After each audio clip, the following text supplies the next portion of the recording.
onde está o limite, onde está os padrões, né? Quem pode julgar o que a gente pode ver ou não na internet? Quem é que pode determinar que tópicos, que assuntos podem ser propagados nas redes sociais? Então, de um lado, você tem os defensores da liberdade de expressão, que eu sou muito, eu penso muito a respeito disso e eu concordo com grande parte dessa linha de pensamento, porque a gente deve ter o direito, nós como cidadãos, nós como eleitores, nós como consumidores, temos que ter o direito de decidir o que a gente quer, o que a gente não quer ver, o que a gente quer acreditar ou o que a gente não quer acreditar. Mas, por outro lado, a turma do que quer regular isso, do que quer controlar isso de certa forma, usa um argumento muito forte, é que os efeitos desse tipo de propagação de notícias podem ser muito danosos.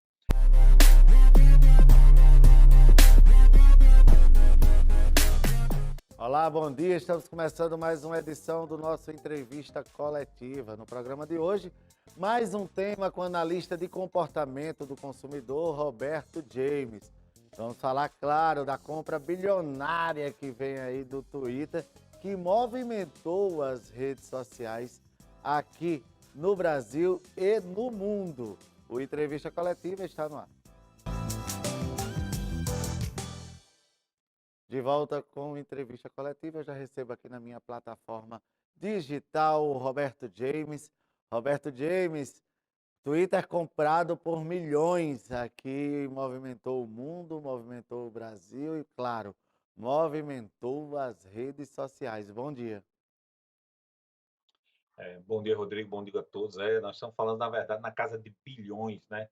43 bilhões de dólares foram desembolsados aí por Elon Musk nessa compra que movimentou muito, mas muito mesmo, tanto as redes de mídia quanto os mercados de bolsa aí.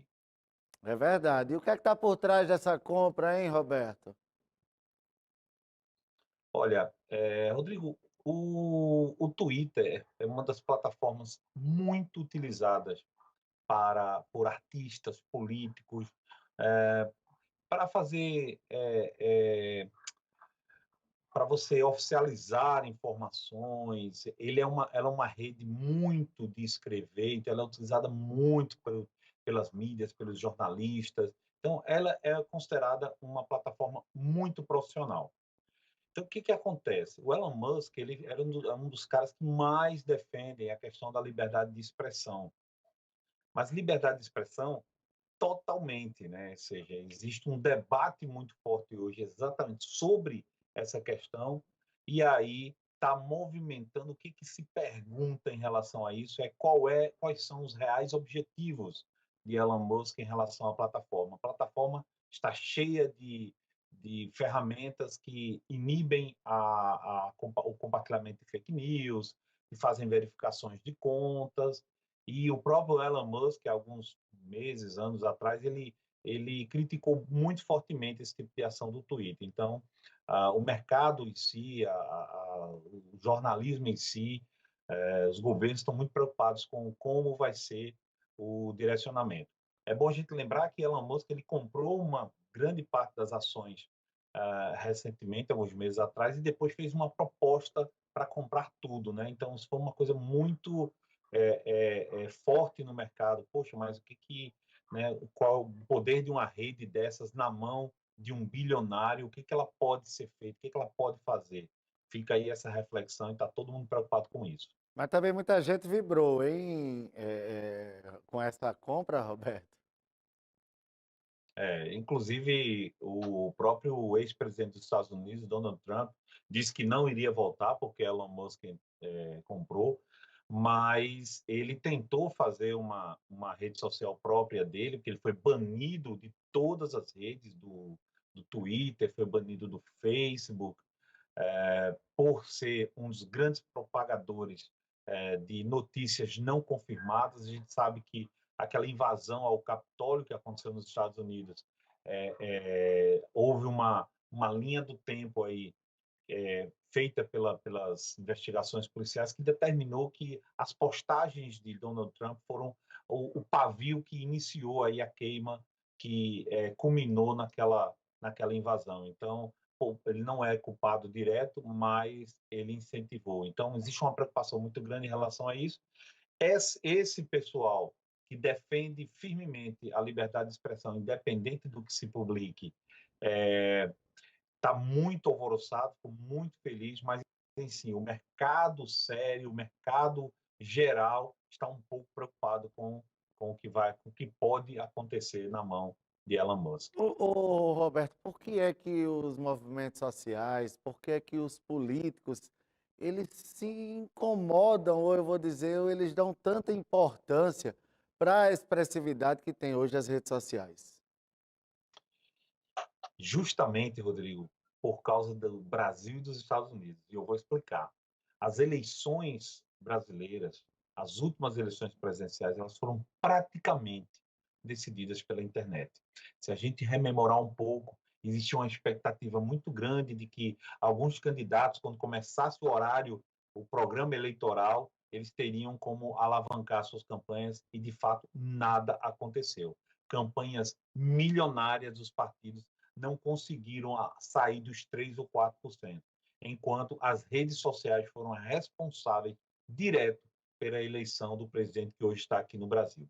O mesmo aconteceu nos Estados Unidos com Donald Trump, a reeleição, a tentativa de reeleição de Donald Trump foi é, é, após essa eleição de Bolsonaro, mas antes, né, houve aquelas acusações sérias da influência dos hackers russos de terem ajudado a espalhar notícias, espalhar fake news. E isso não era simplesmente inventando coisas e entrando, invadindo computadores, não, não, era através de publicidade paga, de impulsionamento nas redes sociais. Então, existe uma preocupação muito grande, não só dos movimentos sociais, mas também da justiça. A gente está vendo um embate muito forte hoje do STF com o governo federal, justamente porque um defende, esse segundo defende que as redes sociais devem ser livres, as redes sociais podem publicar o que quiserem, ninguém pode ser punido por isso. Já a Justiça Eleitoral, já a Justiça, o STF, pensa que a gente precisa evitar um dano maior. Mesmo porque, quando trata de eleição, Rodrigo, depois que o resultado está feito, você não tem como fazer uma confrontação legal e destituir a pessoa que foi eleita. Então, existe uma preocupação no pré. Então, assim, os políticos estão muito alvoroçados por causa dessa possibilidade, porque é muito poder na mão de uma pessoa só. Regulação, hein, Roberto? Tudo precisa ser regulado. O que é que pode, o que é que não pode, o que é que não se deve regular quando a gente fala em liberdade de expressão? Rodrigo, se você colocar esse assunto num bate-papo de amigos, é capaz de sair confusão, briga, hoje em dia. Porque onde está o limite? Onde está os padrões? Né? Quem pode julgar o que a gente pode ver ou não na internet? Quem é que pode determinar que tópicos, que assuntos podem ser propagados nas redes sociais? Então, de um lado, você tem os defensores da liberdade de expressão, que eu sou muito, eu penso muito a respeito disso e eu concordo com grande parte dessa linha de pensamento, porque a gente deve ter o direito, nós como cidadãos, nós como eleitores, nós como consumidores, temos que ter o direito de decidir o que a gente quer, o que a gente não quer ver, o que a gente quer acreditar ou o que a gente não quer acreditar.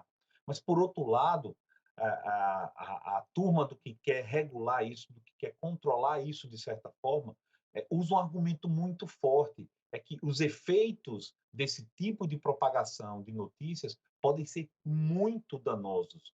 É diferente, Rodrigo, você é um jornalista conhecido, é muito diferente quando você publica uma notícia que você sabe, você averigua, você tem suas fontes, você não vai botar a sua carreira em risco em prol de uma notícia que pode ser falsa. E aí você vê uma pessoa, uma dona de casa, um simples trabalhador que não tem nenhum compromisso com a veracidade, vai e espalha uma notícia que a gente já viu aqui, já falou no programa, que pode dar em morte, pode dar em situações horríveis de pessoas que foram acusadas de crimes que nunca cometeram.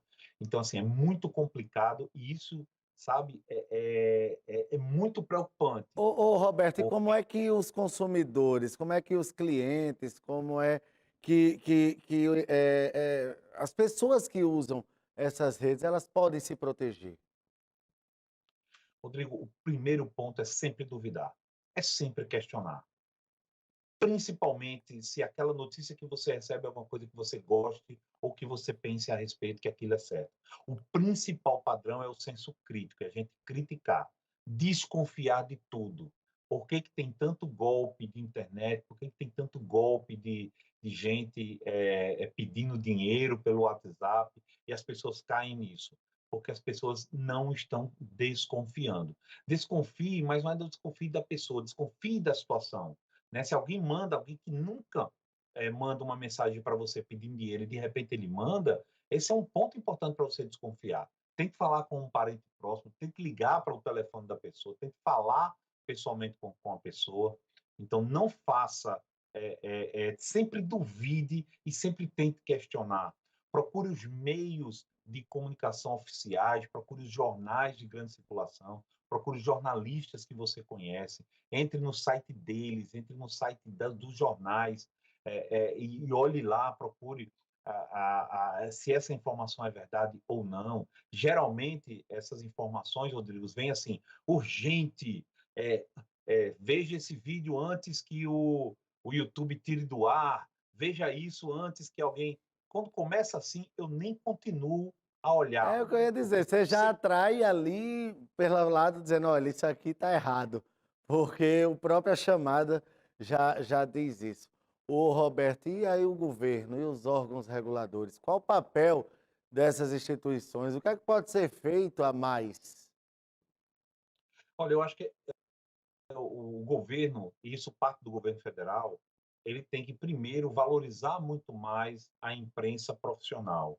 Eu acho que o que vem acontecendo também é responsável por isso que está acontecendo, né? O que vem acontecendo, esse destoamento no relacionamento dos políticos com a imprensa, ela foi responsável muito duramente por ampliar as investigações da Lava Jato. A gente sabe que através da imprensa a gente descobre muita coisa que não iria descobrir de forma simples ou por um grupo de WhatsApp. Então, assim, quando os políticos, quando os governos, as instituições começam a entrar em crise com a imprensa livre, a gente começa a ter uma divulgação muito mais alta disso. Então, acho que o principal papel agora do governo é valorizar a imprensa livre, sabe? É trabalhar, porque a imprensa, Rodrigo, ela tem CNPJ. Então, se um jornalista de determinado jornal espalhar uma fake news, você tem como correr atrás dele, você tem como penalizar o jornal, você tem como penalizar o canal de TV, você tem como penalizar o jornalista que tem um registro de jornalista. As pessoas em si, você não tem. Então, o governo ele tem que estar assim, na frente desse debate, tem que juntar a sociedade, não só os movimentos sociais, não só os partidos políticos, mas a sociedade toda tem que participar desse debate. Não é uma coisa simples, não existe uma fórmula, ou não é uma lei, não é um papel, não é um juiz no STF que vai fazer com que tudo se alinhe. Não, não, precisamos debater, precisamos discutir, e eu acho que a saída é a valorização do papel da imprensa aí nessa questão. Roberto, estamos caminhando aqui para o finzinho da nossa entrevista, mas a gente não pode deixar de falar aí desse lançamento que o Orkut fez, que vai voltar. Eu confesso que eu fiquei assim eufórico, porque o que eu perdi com o Orkut é isso mesmo? O Orkut vai voltar? Olha, que notícia maravilhosa, viu, Rodrigo? Exatamente. Olha, é claro que ele anunciou a reativação do site e agora está pensando nas ferramentas, mas o que que vai ter e o que que não vai ter, né? Só que isso trouxe um saudosismo muito gostoso. É importante a gente lembrar que o Orkut já foi a maior rede social do mundo, tá? Já foi a maior rede com maior quantidade de pessoas. Ele foi engolido pelo Facebook, o Facebook disparou muito e acabou engolindo, e o Orkut não se renovou, né? Não buscou renovação. Mas ele tem um saudosismo muito gostoso em relação à forma como os debates eram feitos, os depoimentos, as classificações que as pessoas faziam dos internautas lá. Ou seja, tem muita coisa legal no Orkut, tem muita coisa que precisa se atualizar, mas eu acredito que foi uma jogada de mestre nesse momento em que as redes sociais estão em briga intensa com a liberdade de expressão, com os governos, né? Foi uma sacada incrível e eu também estou na mesma empolgação que você, doido para ver primeiro se a gente consegue recuperar as nossas contas. Já pensou se o cara consegue trazer de volta as contas como estavam? Quero Eu acho falar que sobre esse eu tema aqui na bancada, viu? Traga isso aí pra gente. Obrigado, Roberto, pela sua participação. A gente volta a se falar na próxima.